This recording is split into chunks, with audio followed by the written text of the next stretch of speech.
Paz Jesus, Salve Maria Imaculada, tudo bem com vocês? É um prazer mais uma vez estar de volta aqui para a gente estarmos juntos com outro santo dessa vez, né? O Senhor nos dá a graça nesse dia de hoje, está passando, a gente está estudando junto, né? Que tudo para nós tem que ser um aprendizado. Então, o Senhor nos dá essa graça de estar aprendendo hoje sobre São Bento, né? São Bento, esse santo maravilhoso aí que muitos têm devoção, né? Particularmente eu tenho devoção a esse santo, um santo maravilhoso. E estudando sobre esse santo, eu pude ver que tantas coisas boas que ele fez, que não foi só no método da oração em si, né? Ou ajudar as pessoas, mas diversas outras coisas que nós iremos estar aprendendo um pouquinho hoje. Hoje eu vou falar para vocês que nós estaremos bebendo um leitinho do que é a história de São Bento, nós como católicos, né? Gostaria de iniciar com o Pai Nosso, uma Ave Maria, para que Nossa Senhora nos proteja, especialmente neste momento. Pai nosso que estais no céu, santificado seja o vosso nome, venha a nós o vosso reino, seja feita a vossa vontade, assim na terra como no céu. O pão nosso de cada dia nos dai hoje, perdoai as nossas ofensas, assim como nós perdoamos a quem nos tem ofendido, e não nos deixeis cair em tentação, mas livrai-nos do mal. Amém. Então, São Bento, né, ele nasceu no dia 24 de março de 480, lá em Nórcia, na Itália, né? Sua morte foi no dia 21 de março de 547, né? Lá no Monte Cassino, que é um mosteiro que ele mesmo criou, né? E a sua canonização foi acontecida após mais ou menos 700 anos depois, né? Foi em 1220, pelo Papa Honório III. Os principais templos, né, de São Bento são o Monte Cassino, o qual ele construiu e morreu. Tem também o do Subiaco, que é na Itália, e o Saint-Benoît-sur-Loing, na França. Esses são os três principais mosteiros que São Bento viveu, né? E São Bento, ele é padroeiro da Europa e da Alemanha, dos intercessores, né? E também poucas pessoas sabem, mas pela glória de Deus aí conseguimos descobrir, São Bento ele é protetor e copadroeiro também dos fracassados. Exatamente isso. Por quê? Nesse livro aqui vai contar de São Bento, 15 dias com São Bento. Esse livro aqui, ele vai contar um pouco da espiritualidade que São Bento teve no seu decorrer dos anos. Então esse livro aqui, ele foi esmiuçado, né? Foi mais enxugado para que nós, que não vivemos como os monges, né? Como era a ordem de São Bento lá, ter mais facilidade, nós casados, né? Nós jovens que estão dispostos a engrenar, né, nessa vida de oração, mas ainda está estudando para isso, para ver qual que é o discernimento que Deus quer. Então, nesse livro aqui, 15 dias com São Bento, vai falar um pouco disso. Só uma historinha para vocês verem. Ó. São Bento não é apenas o padroeiro da Europa. Graças ao papel civilizador de seus mosteiros, ele é também o patrono dos fracassados. Em sua vida, Bento fracassou praticamente em quase tudo o que empreendeu. Qual que foi esse fracasso de São Bento? São Bento, na verdade, ele não que tudo que ele começou acabou por ali, não. Mas sim, tudo que ele começou, por ele ter esse amor a Deus tão grande e não saber falar não saber brigar com as pessoas, São Bento preferia abandonar e começar tudo do zero. Ele fazia isso. Então, à medida que acontecia algumas circunstâncias na sua vida, ele abandonava e começava do zero. Amém? Mas a gente vai conversando, a gente vai passando aí qual que vai ser essa história de São Bento e vocês vão entender o porquê ele é protetor dos fracassados. São Bento foi um filho nobre, né? que ele nasceu junto, ele tinha uma irmã gêmea, né? Se hoje as famílias procuram pelo menos um santo na família, vamos dizer, essa família, que era a família de Bento, é muito abençoada. Por quê? Porque ela teve 2 santos na família, assim como Bento e sua irmã Escolástica são santos da Igreja Católica, né? Depois da morte deles, então, no caso. Bento, já nos seus 7 anos, aí, quando ele entrou na escola, né, que o pai dele tinha uma aquisição muito grande, ele era muito rico, Bento, com 7 a 12 anos, ele já percebeu na escola que ele não era como as outras crianças. Enquanto as crianças procuravam fazer maldades, enquanto as crianças procuravam não estudar, Bento se sentia um peixe fora d'água. Bento, ele queria algo espiritual, já com 7 a 12 anos, 13 anos, né? Então ele viu até que nos professores, os professores queriam interesses, mas não queria transmitir a verdadeira conteúdo de estudo. O que Bento fez? Bento acabou abandonando seus estudos aos 13 anos de idade, vendo tudo isso aí. Largou e abandonou de vez. Não só os seus estudos, mas sim a sua família. Diferente de outros santos que nós já vimos aqui, né? Ou que vamos ver, né? Posso usar aí como exemplo São Francisco de Assis, né? São Francisco de Sales, do qual a gente falou numa outra formação. A família deles não queriam que eles abandonassem a riqueza para viver da pobreza, né? São Bento não.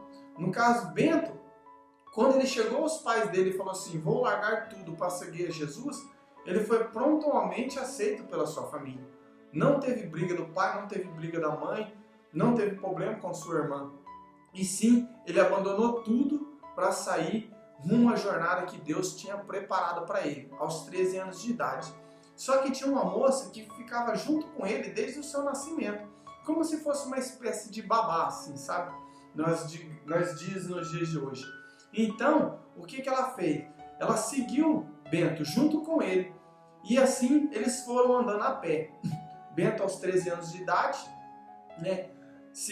Ela seguiu a ele, e alguns quilômetros, dias depois, eles se acomodaram numa cidade. Ali, essa moça foi pedir, ali na vizinhança, uma tigela com farinha, alguma coisa para comer, né? E ali aconteceu o primeiro milagre de São Bento, porque ela vindo com esse alimento, com essas coisas, e essa vasilha emprestada que ela tinha pedido, ela acabou tropeçando e caindo. E começou a chorar muito, num sinal de arrependimento, por ela não ter conseguido ter cuidado naquela situação. São Bento veio até ela com aquele olhar de misericórdia, juntou aqueles cacos daquela vasilha de barro, fechou os olhos, levantou os seus braços ao Senhor e clamou pela misericórdia de Deus. Na hora que ele abriu os seus olhos, esta vasilha estava intacta, totalmente restaurada.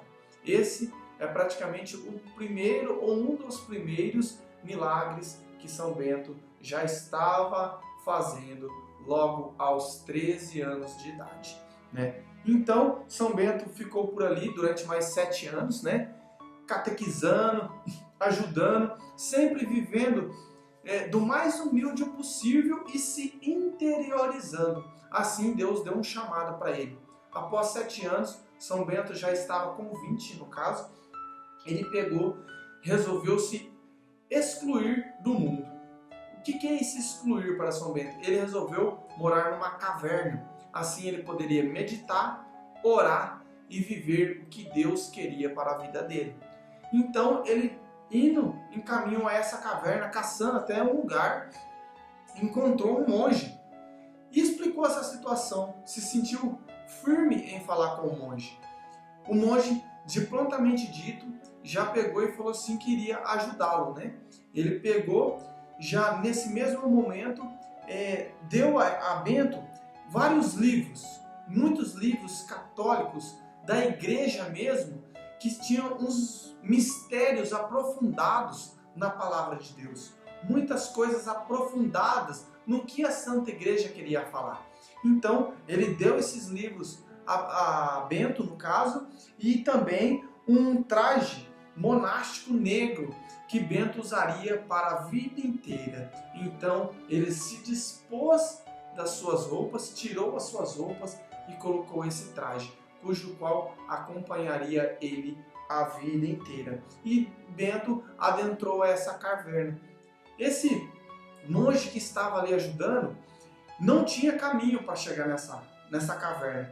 Bento então ficava orando dia e noite, noite e dia, dentro dessa caverna, e esse monge, para que consigasse ajudar Bento de alguma maneira, com alguma circunstância, ou uma comida, alguma coisa assim, quando Deus falava com esse monge, ele levava muitas vezes um próprio pão que era fornecido a ele lá no mosteiro onde ele ficava. Então ele dava esse pão para o Bento. O que ele fazia para Bento saber dentro da caverna que estava chegando um alimento ou alguma coisa? Ele soltava por uma fenda que tinha nessa caverna, soltava com uma corda uma cesta e um sino na ponta. Assim, Bento saberia que estava chegando alguma coisa para ele, né? E ali ele conseguia fazer alguma ajuda, né? Porque a ajuda total ele já tinha, que era dos céus. Bento viveu nessa caverna por 3 anos, até ser descoberto, né? Ele foi descoberto por alguns pastores ali que estavam pastoreando algumas cabras, alguns jovens, e Bento, quando eles viram Bento, eles já começaram a conversar com Bento e viu que ele era diferente, né? Viu que ele tinha uma destreza para a caridade, viu que ele tinha uma destreza para a santidade, né? E devagarzinho foi espalhando para todos da comunidade, da redondeza, e logo todos ficaram sabendo de Bento. Assim, um outro mosteiro, cujo qual o chefe, o Mor, havia falecido, esses monges, e assim com todos da redondeza, pediram para que Bento fosse assumir, né, esse mosteiro com os seus ensinamentos que Deus tinha dado no longo da sua vida, né, com ele preso na caverna e tudo, né. Então, Bento não queria a princípio, mas por muita insistência e para fazer a vontade de Deus, Bento aceita então esta missão na vida dele e vai cuidar desses monges. E quando ele chegou para cuidar desses monges, as palavras de Bento foram: vocês não me aceitarão como eu sou, porque os meus costumes não são igual a de vocês. E ele falou dessa maneira, os monges falaram assim: que isso, Bento?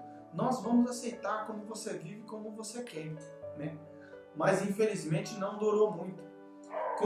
Porque os costumes de Bento eram tão desapegados a este mundo e apegados à santidade, esses monges ficaram, tipo assim, incomodados com a situação, porque era um cronograma de horários totalmente diferente, eles estavam acomodados. Então, alguns monges decidiram envenenar Bento. Foi aonde eles pegaram e colocaram um veneno dentro do cálice. Na hora que Bento fosse tomar, ele cairia morto, envenenado. Só que Deus é misericordioso. E quando há um elo com Deus, nenhuma coisa, meu irmão e minha irmã, é impossível. E era esse elo que Bento tinha com Deus. Quando Bento se sentou para comer, aquele estava lá a taça, Bento, já automaticamente o Espírito Santo falou com Bento, e Bento pegou, e como fez em toda a sua vida, traçou o sinal da cruz sobre aquela taça. Aquela taça ali, no mesmo instante, espedaçou. Bento não falou nada. Bento se levantou, olhou para todos que estavam em volta da mesa e disse: eu disse a vocês, desde o primeiro dia, que vocês não iriam se atribuir aos meus costumes. Por isso, a partir de hoje e agora, eu deixo este mosteiro para viver sozinho. Então Bento, como não fez nada com ninguém, não obrigou nenhum monge a nada, se levantou e saiu. Porque do mesmo jeito que ele entrou sem nada, ele saiu sem nada, né? E a ideia de Bento era voltar lá para a caverna onde ele estava, né? Só que tem um porém. As pessoas da redondeza lá de Subiaco, ficou sabendo que Bento estava de novo por ali, né? Então, o que fizeram? Como aqueles jovens chegavam com muita pressão em cima dele, querendo viver os costumes de Bento, Bento decidiu, na misericórdia que Deus lhe deu, de abrir um novo mosteiro. Então, ele abriu o mosteiro de Subiaco, onde o lema era orar e trabalhar. Naquela constância, Bento, cada vez mais tendo gente, né, ao seu redor, mais pessoas querendo a seguir, ele formou, além desse mosteiro, 12 mosteiros em volta. 12 mosteiros, cada um com um grupo de pessoas. Então ali todos rezavam, todos oraram, mas infelizmente sempre levanta inveja. Teve um sacerdote que, com muita inveja, pelo nome de Florencio, que era um sacerdote da região ali da onde ele tinha formado um dos 12 mosteiros, ficou com inveja dele. Isso aí já era mais ou menos no ano de 529, mais ou menos, né? Ficou com inveja dele. Então o que fez? Resolveu presentear Bento com pão. Só que nesse pão estava envenenado, né? Quando ele presenteou, mais uma vez, Deus teve misericórdia de São Bento, e nessa ligação de Bento com Nosso Senhor, na oração dele, que ele fez o sinal da cruz, ele percebeu que esse pão estava envenenado. Então tinha um corvo que sempre se alimentava com Bento. O que ele fez? Ele chamou o corvo e ordenou para que o corvo levasse aquele alimento para longe, para que ninguém descobrisse onde estava esse pão envenenado. O corvo, até em si, conta os estudos que o corvo não queria nem relar de tão envenenado que estava aquele pão. Mas assim, por obediência a Bento, que estava o mandando, catou esse pão e levou embora. E cerca de mais de 1 hora depois, ele retorna e Bento o alimenta. Bento mais uma vez se levanta, não fala nada para ninguém e se desliga desse mosteiro lá em Subiaco. Na medida que ele estava no meio do caminho, descobre-se que vem um outro monge, que era um aliado seu, um ajudante seu, dentro lá desse mosteiro de Subiaco, chega e fala para ele que misteriosamente esse sacerdote, o Florencio, estava na sacada de sua casa e do nada essa sacada se partiu e assim ele veio a falecer, a morrer. Bento, por sua vez, ficou feliz por esse irmão ter vindo lhe avisar da circunstância, mas ficou muito triste, pois esse irmão estava o debochando daquele padre, daquele sacerdote que infelizmente estava em pecado. E na hora já o corrigiu com uma penitência e não quis voltar mais a Subiaco. Com esses trâmites que aconteceu tudo, São Bento vai parar lá na cidade de Cassino, na Itália, né? E aí ele decide formar outro mosteiro, que aí vai ser conhecido como Monte Cassino, né? Esse mosteiro, ele foi feito, até nesse livro aqui, um livro muito antigo, né? Que fala da medalha de São Bento, a arma eficaz na luta contra o mal. Ele vai contar um pedacinho dessa história, quando ele chega lá em Cassino. Fala assim, ó: o local onde estava sendo erguido a nova construção havia sido um templo dedicado ao deus Apolo. Para quem não conhece, deus Apolo é um deus grego deles lá, né? Então, os monges tentavam em vão remover a pedra que servia do altar ao antigo ídolo. Esta, apesar de não ser muito grande, quer dizer que a pedra não era muito grande, né? Ela não saía do lugar. O abade Bento então viu que a pedra estava sendo segurada por demônios. Tocando nela, ordenou que os demônios se retirassem. Imediatamente foi obedecido e os monges puderam removê-la. Então, isso aí foi feito lá no Monte Cassino. E aí esse mosteiro foi erguido lá, né? Eles ergueram E São Bento, ele tinha um dom muito aprofundado na visão, à distância, leitura de pensamento e previsão do futuro. Tão grande era isso que ele conseguia enxergar o que iria acontecer lá na frente, né? E sua irmã, vendo todo esse sofrimento que ele estava vivendo, teve o seu chamado. E assim, a irmã de São Bento, Escolástica, resolve fundar também um mosteiro, só que voltado só para as mulheres, né? Então, e Bento vivendo lá no Monte Cassino, e a sua irmã com lá um mosteiro só para as mulheres. Mas Bento tinha um dom, como eu estava falando para vocês, da visão.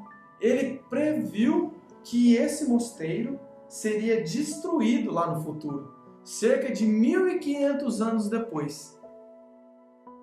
E aí, meu irmão, minha irmã? Cerca de 1500 anos depois, ele teve essa visualização do futuro. E realmente, esse mosteiro de Monte Cassino foi destruído. Esse mosteiro de Monte Cassino foi destruído na Segunda Guerra Mundial pelos americanos. Eles falaram que, quando eles foram destruir esse cassino, eles falaram que haviam ali aliados que não eram os deles, então eles precisariam destruir. Mas pela glória de Deus, como os monges já sabiam, Deus havia resguardado eles disso. Eles arrancaram tudo e quanto é relíquia que tinha de São Bento, das coisas, dos escritos, tudo. E quando eles destruíram esse cassino,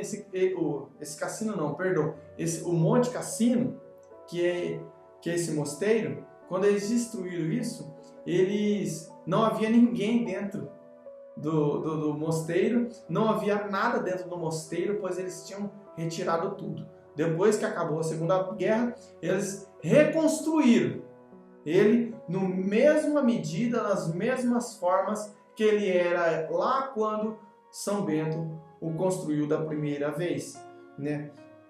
E São Bento, infelizmente para nós, um fato muito importante: São Bento era muito perseguido pelos demônios. São Bento era demais perseguido pelos demônios. Então, o que acontecia? Ele, quando vinha o demônio, ele estava trancado em seu quarto, rezando, o demônio vinha e gritava com ele, onde todos fora escutavam o demônio gritar com ele. Todos.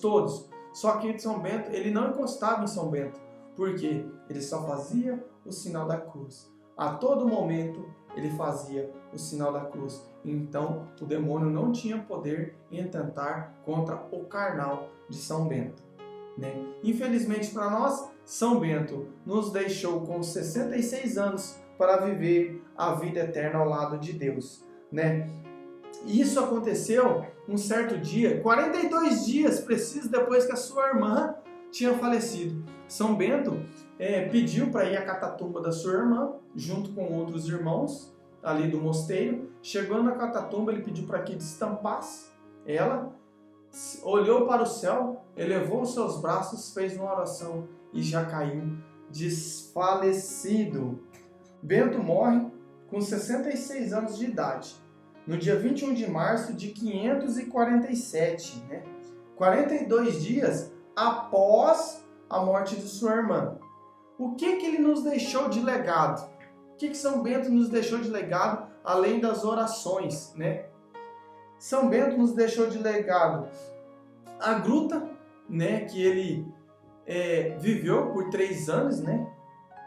Os livros que ele escreveu, 73 capítulos, né? Ele escreveu 73 capítulos das regras dos mosteiros, que são, para todos nós, equilibrada, moderada e sensata. Vocês viram que lá no começo eu falei para vocês que nós iríamos entender da onde que São Bento não era só oração, só espiritualidade. Desses 73 livros, desses 73 capítulos, foram tiradas muitas coisas para a nossa agricultura, foram tiradas muitas coisas para como conservar um queijo, um salame, né? Muitas coisas para escolas. Antigamente, meus irmãos e irmãs, as pessoas entravam para estudar nos mosteiros para ser professores. Então a nossa essência vem lá de trás de São Bento. Se hoje existem as faculdades, se hoje existem todas essas coisas no mundo, a medicina veio de lá de trás com os estudos dos capítulos de São Bento. Tudo foi tirado de lá. E uma das principais coisas que foram tiradas foi a medalha de São Bento. Essa medalha que ela ficou inutilizável por mais de 1000 anos. Ela foi descoberta por acaso, porque muitos anos após a morte de São Bento, certas bruxas, 3 bruxas por ser mais específico, tentaram derrubar este mosteiro, tentaram derrubar essa localidade desse mosteiro, só que não conseguiam e elas foram pegas. Então o que aconteceu? Quando foram interrogá-las, elas falaram que não conseguiam, que acontecia algo de sobrenatural, que elas não conseguiam fazer com que esse mosteiro fosse ao chão, fosse a ruínas, acabasse. Eles não conseguiam. Então foram fazer uns estudos lá no mosteiro de Monte Cassino. Chegando lá, eles viram que as estruturas, as colunas, tinham sido gravadas por uma imagem de São Bento, que era o mesmo da medalha, né? Então, dali, essa medalha, ela foi dada como uma medalha de exorcismo, né? Por causa daquelas estruturas onde foi bombardeado, tudo foi destruído e aquelas colunas se permaneceram firmes. Por quê? Porque estava gravado ali a imagem de São Bento. Gente, eu tenho aqui uma pequena medalha, né? Só para a gente explicar um pouco, que é o que eles viram lá e o que nós vivemos hoje, né? O que significa isso? É São Bento, a imagem de São Bento, né? Aqui significa a estaca, ou ele está com essa estaca na mão, ou ele está com uma cruz na mão, que quer dizer Jesus Cristo crucificado, né? Onde vai, por isso o exorcismo, né, da medalha de São Bento, por causa da cruz, né? Do outro lado ele está com os 73 capítulos, né? 73 capítulos dele na outra mão, né? E embaixo dele aqui, nós não podemos ver por ela ser pequena, mas do lado direito está o cálice e do lado esquerdo está o corvo com o pão segurando o pão envenenado, tá bom? Muita gente acha que esse aqui é a parte de trás da medalha, mas essa é a parte da frente. E aqui a gente temos a outra, que nada mais é escrito em latim, né? As palavras de uma oração de exorcismo, que é: a cruz sagrada seja minha luz, não seja o dragão meu guia. Retira-te, Satanás, nunca me aconselhe as coisas vãs, é mal que tu me ofereces. Então, por isso que essa imagem aqui, essa cruz, vai na frente muitas vezes do terço ou da cruz do Senhor, se põe em cima, por causa dessa oração de exorcismo, né? Então, que vocês possam ter aprendido um pouco, assim como eu estou aprendendo ainda, né? Que nós podemos nos aprofundar ainda mais, meu irmão e minha irmã. Fica a dica, aqui nós só estamos com a superfície. Há muito mais ainda o que beber, em especial da vida de São Bento. Um livro maravilhoso que vocês possam estar lendo é esse aqui, A Vida de São Bento. Aqui vai contar muitos e muitos capítulos de intercessão de São Bento, cujo qual ele ajuda pessoas num momento com Deus, né? Que pessoas que precisam, tinham dificuldade, iriam até ele, pediam, ele intercedia e acontecia a obra na vida deles. Espero que vocês tenham gostado, tá? Deus abençoe a todos e até uma próxima.